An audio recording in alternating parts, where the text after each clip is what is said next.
Aye, Fred said, nodding, as though girls rode to him through snowstorms all the time needing wool. He disappeared into the stables, and I heard him clop up the stairs to the rooms in the loft where he lived. He came down carrying a cloth bag printed in bright flowers. It's the Mrs.'s knitting bag, he said, thrusting it at me. It's full of wool, all sorts. You can have it. I didn't know he had a missus.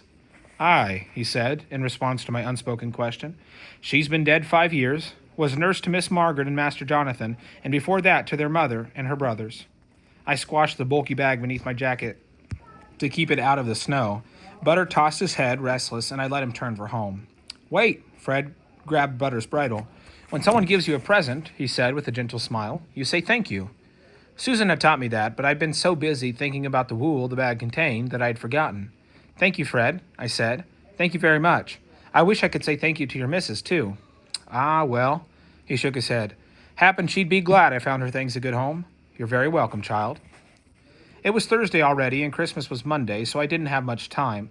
When I got home, I dumped the bag onto my bed. There were 5 sets of knitting needles, from thick to thin, and a handful of smaller, thin sticks that were pointed on both ends. There were all sorts of oddments of wool, rolled into balls, and there were 6 balls of fine, white wool. The white wool would be best. I had plenty of it. I cast on and started to work. I expected Susan to be suspicious when I spent the whole afternoon in my cold bedroom, and she was. What are you up to? She asked at dinner. I ran through my options in my head. I wasn't sleeping. I wasn't taking a bath. I couldn't be listening to the radio. Stalling while I searched for a plausible excuse, I said, nothing. To my surprise, she grinned. Oh, really? I'll make a bargain with you. You can have a few hours of nothing time upstairs any time the rest of this week you like, as long as you give me the same amount of nothing time downstairs. You shout before you come down, and wait until I tell you, okay? Deal? I could only nod. In the days to come, I could sometimes hear the whir of her sewing machine while I knit upstairs. I took a hot water bottle with me and put a blanket around my shoulders, and I knit white wool in oddments all the next 2 days. Wretched Bovril started wanting to sit in my lap on top of the water bottle until I threw him out and shut the door. The day before Christmas was a Sunday. When Jamie and I got up, we dressed in the clothes Susan insisted we save for Sundays. Jamie in his white shirt and tweed shorts and good dark socks. Me in the red dress Maggie had given me. We went down to breakfast and Susan shook her head. Sorry, forgot. Go put your regular things on for the day. We're going to church at night, all of us, even me. It's Christmas Eve. Because it was Christmas Eve, we had bacon at breakfast. During the day, I helped make biscuits. Jamie roasted chestnuts for the goose's dressing. Susan put the radio on and sang along to the Christmas music. Mid-afternoon, she made us bathe. She brushed my hair downstairs by the fire until it was dry and braided it in 2 plaits instead of 1. We ate supper, and then she told Jamie to go upstairs and put on his church clothes. She told me to sit still. I have a surprise. She put a big box wrapped in paper onto my lap. Inside was a dress made of soft, dark green fabric. It had puffed sleeves and a round collar, and it gathered at the waist before billowing out into a long, full skirt. It was so beautiful, I couldn't touch it. I just stared.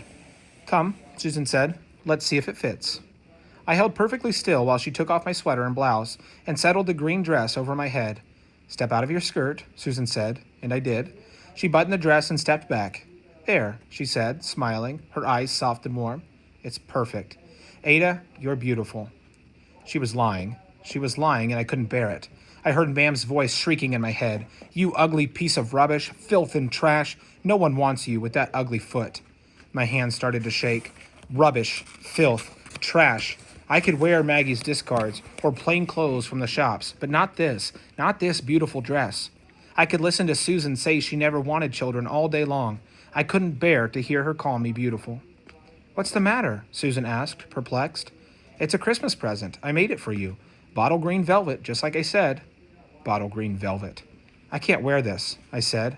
I pulled at the bodice, fumbling at the buttons. I can't wear it. I can't. Ada. Susan grabbed my hands.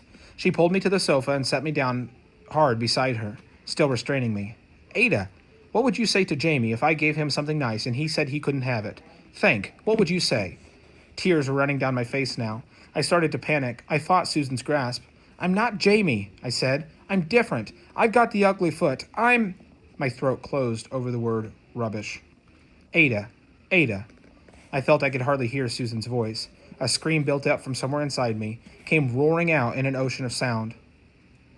Scream after scream, Jamie running half-dressed down the stairs, Susan pinning down my arms, holding me against her, holding me tight. Waves of panic hit me over and over, turning me and tossing me until I thought I drowned.